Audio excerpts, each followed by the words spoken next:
গত রবিবার গভীর রাতে শূন্যে একাধিক রাউন্ড গুলি চালিয়ে ব্যাংকের শাখায় ডাকাতির চেষ্টার অভিযোগ একদল দুষ্কৃতীদের বিরুদ্ধে। এই ঘটনার জেরে চাঞ্চল্য ছড়ালো মালদার ভূতনি থানার হরিশ্চন্দ্রপুর এলাকায়। মালদার হরিশ্চন্দ্রপুর এলাকায় রয়েছে রাষ্ট্র ব্যাংকের শাখা এবং সোনার দোকান। স্থানীয়দের অভিযোগ, এদিন গভীর রাতে হাতে বন্দুক নিয়ে একাধিক রাউন্ড গুলি চালিয়ে এলাকায় দাপিয়ে বেড়ায় দুষ্কৃতীরা।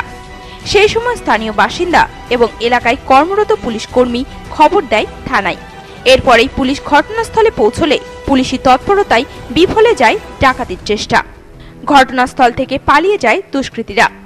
তবে বিপুল পরিমাণ আগ্নেয়াস্ত্র ও গুলি উদ্ধার করেছে পুলিশ। এদিন ব্যাংকের শাখা এবং সোনার দোকানে দুষ্কৃতীদের ডাকাতির ছক ছিল বলে প্রাথমিক অনুমান পুলিশের।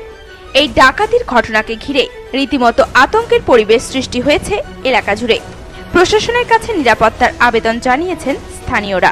এই বিষয়ে স্বর্ণ ব্যবসায়ী শ্যামচন্দন বলেন,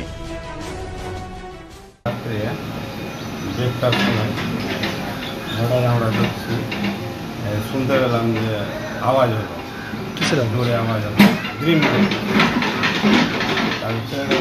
আওয়াজ হলো, আওয়াজ হলো রাস্তাতে। আমরা সবাই উঠলাম, ছাদে উঠলাম। ছাদে দেখলাম, দেখতে পেলাম ৬-৭ জনকে বন্দুক নিয়ে আছে হাতে, ঠিক আছে। তো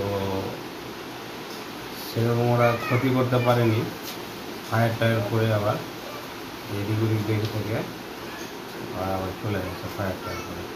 ক রাউন্ড গুলি চলেছে? 5 রাউন্ড। আচ্ছা, কতজন ছিল? 7 জন। মুখে গামছা বাঁধা ছিল আর কালো ড্রেস পরেছিল। কি ছিল তারা? এটা তো আমরা বুঝতে পারছি না, এখন সব আতঙ্কে আছি। কী করতে এসছিল না এসছিল এখনো বুঝতে পারছি না সঠিকভাবে। দোকান রয়েছে? আমি সোনার দোকান থেকে। কত পুরনো দোকান এটা? কত? 100 বছর প্লাস। মালদা থেকে পরিতোষ সরকারের রিপোর্ট, নিউজ টুডে।